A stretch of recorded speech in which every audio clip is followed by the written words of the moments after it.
The Pacific Ocean, a few minutes past midnight. The moon is a ghost, hidden behind a thick blanket of cloud. There is only the sound of waves, the endless, rhythmic sigh of water on water. Then, another sound.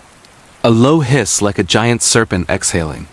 Ballast tanks are venting, and beneath the black surface, something enormous is rising. It's not a whale, it's too sharp, too angular. A black shape, slick with seawater, breaks the surface where no ship should be. A submarine. But not just any submarine. Along its spine, a section of steel casing, a watertight hangar, groans open. Steam and the smell of hot oil and ozone mix with the cold salt spray. Inside, folded like an insect in its cocoon, is an airplane. Imagine the sheer audacity. In an era before satellites, when the ocean was a near-infinite void, Japan had built submarines that could launch aircraft. This wasn't science fiction. It was a terrifying reality, a fusion of naval engineering and warrior spirit that defied all conventional thinking. In the vastness of the Pacific, where radar nets were patchy and patrol lines stretched thin, the Imperial Japanese Navy wasn't just chasing a dream. They were building a nightmare for their enemies. They needed eyes that could appear anywhere, strike without warning, and then vanish back into the crushing depths.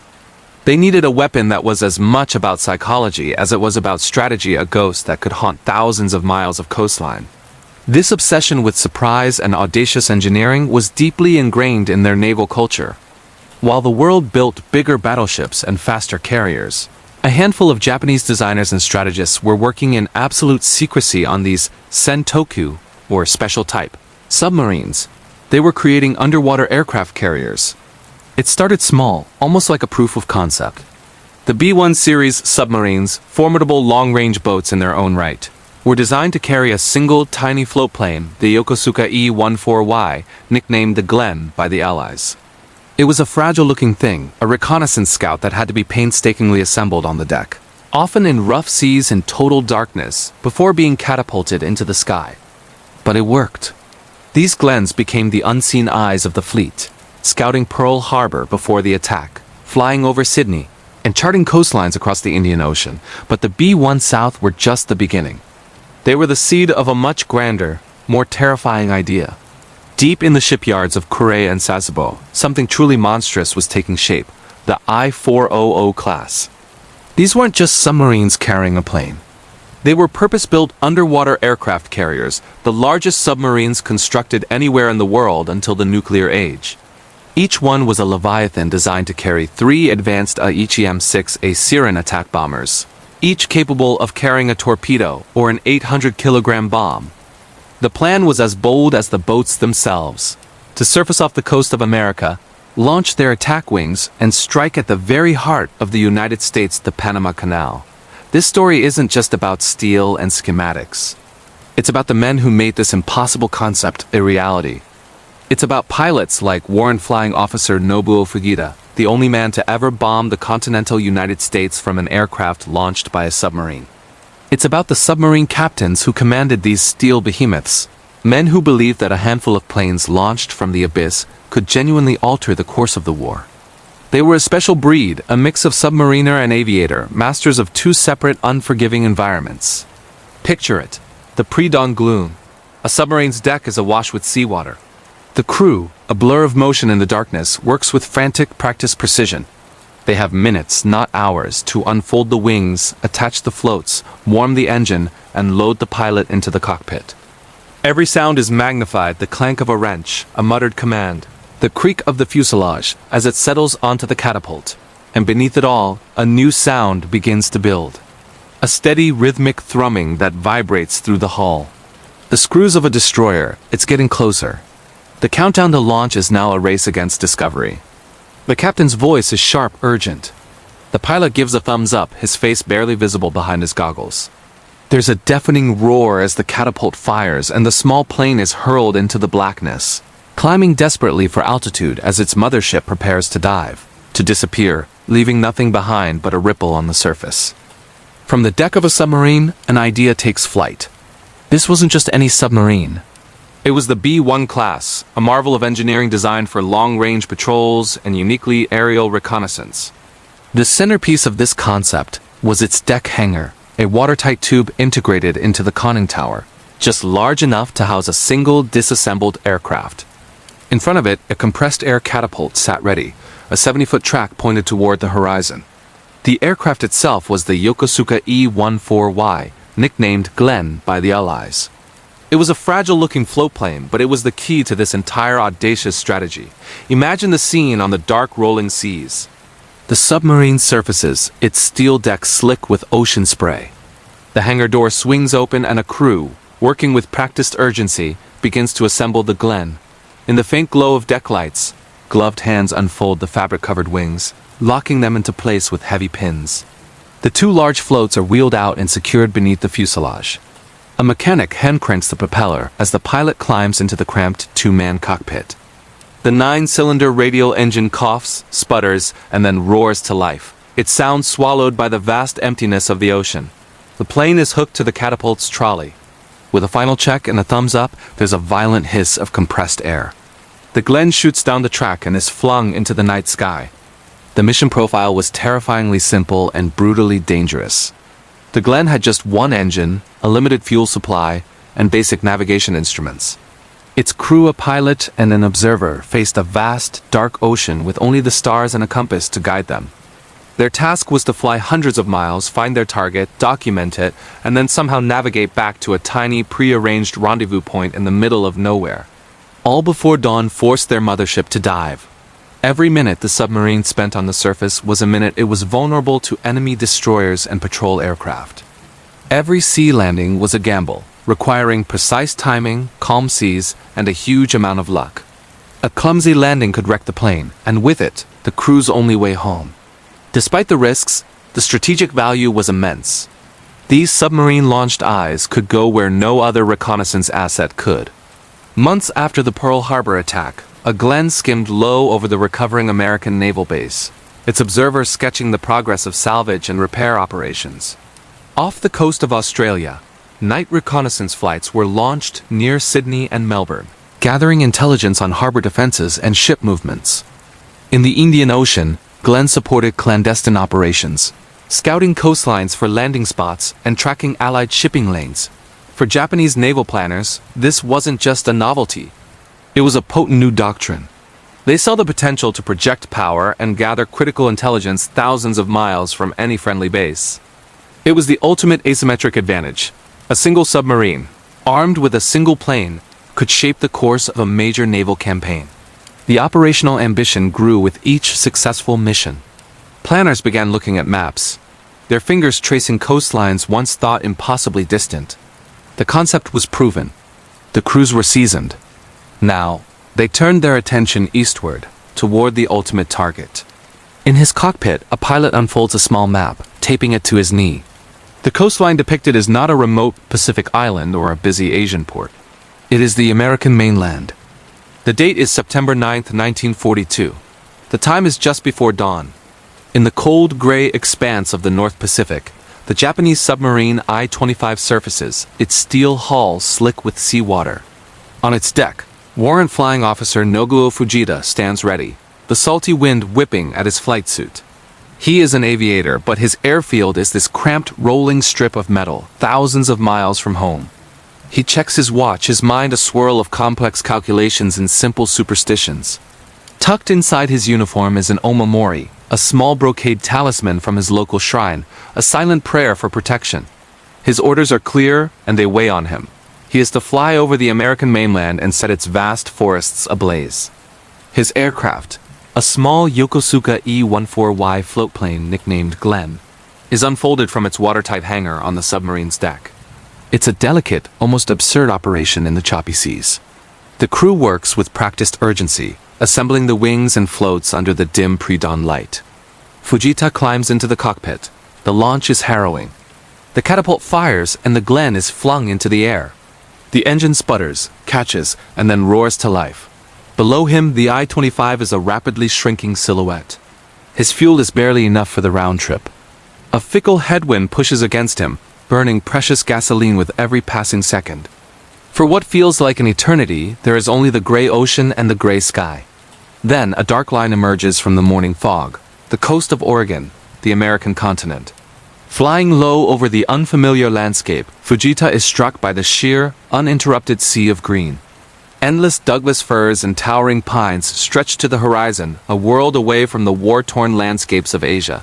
He pilots the Glen toward the designated target area near Mount Emily. Over the dense forest, he gives the signal. The bomb bay doors creak open. 276-kilogram incendiary bombs tumble through the air, their casings glinting in the early light.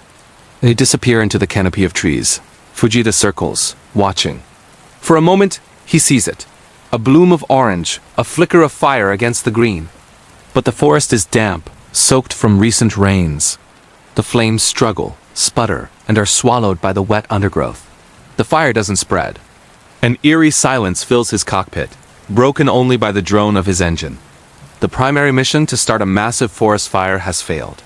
Now new anxiety sets in, finding his way back. Weeks later, on September 29th, Fujita tries again. He launches from the I-25 and drops his remaining bombs, this time starting a small fire that is quickly spotted and extinguished by forest rangers. While the physical damage is negligible, the psychological impact is immense. On the American West Coast, the raids trigger a wave of panic. Air raid sirens wail in coastal towns. Blackouts are enforced from Seattle to San Diego. Rumors fly. People remember the Japanese submarine that had shelled an oil facility near Santa Barbara just months before. The fear is palpable. An enemy plane, launched from a submarine, has just bombed American soil. It's a stark message from the Empire of Japan. The vast Pacific is not a shield. We can reach you. We can touch you. The raids were a military footnote, but a strategic masterstroke of psychological warfare. They'd proved that a single pilot, in a single-engine plane launched from a submarine, could bring the war to America's doorstep. Back in Tokyo, military planners review the reports from the I-25. Fujita's missions, though materially unsuccessful, have ignited their imagination. The concept is sound, but the execution is too small, too limited. A single float plane from a small hangar isn't enough to sow the kind of chaos they envision. They need something more, something bigger. On drafting boards, new designs begin to take shape. They sketch something that seems impossible, a vessel that defies naval convention.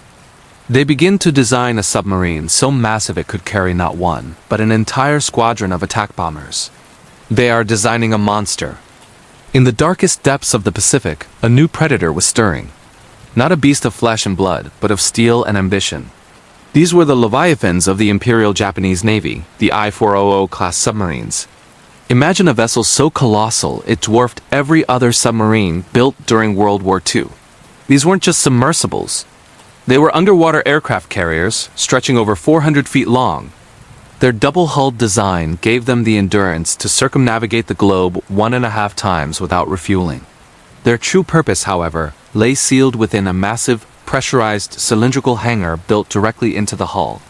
Inside this watertight tube, nestled like birds in a steel nest, were 3 Aichi M6A Seirans attack planes. These weren't just any aircraft. They were purpose-built instruments of surprise designed with an almost surgical precision for this specific mission. With a metallic click, their wings and tails folded for storage and then locked rigidly into place for flight.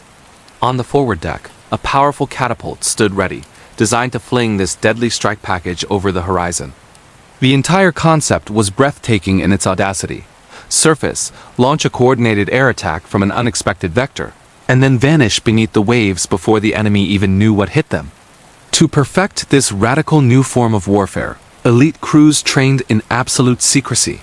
On the vast, misty waters of Lake Biwa, they rehearsed day and night. The goal was to achieve the impossible: to surface, move 3 planes from the hangar, assemble them, and launch all 3 in under 30 minutes. Pilots practiced skimming low over the water, flying just above the waves to stay beneath enemy radar detection, mastering the art of the unseen approach.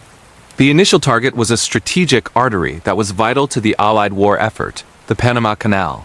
The plan was to use the Seirans to bomb the Gatun locks, crippling the canal and severing the link between the Atlantic and Pacific fleets. Such a blow could have dramatically altered the tempo of the war, buying Japan precious time. But war is fluid, and the strategic tide had turned against Japan. The Panama Canal mission was scrapped. A new, more desperate target was chosen: Ulithi Atoll. This tiny ring of coral had become the forward anchorage for the entire U.S. Pacific Fleet, a sprawling city of warships and supply vessels. The new plan, codenamed Operation Arashi, was a high-stakes gamble. To maximize speed and payload, the Seirans would be stripped of their floats, meaning the pilots would have no way to land after their attack. In some versions of the plan, the planes were to be painted with U.S. markings, a final deception to sow confusion before they delivered their devastating payload. It was a mission with little to no expectation of return. In early August of 1945, the plan was set in motion.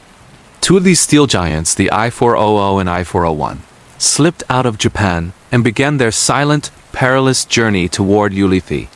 On board, the atmosphere was thick with a mixture of fatalistic resolve and intense focus. The crews moved like ghosts, their voices reduced to whispers as they ran through final checks.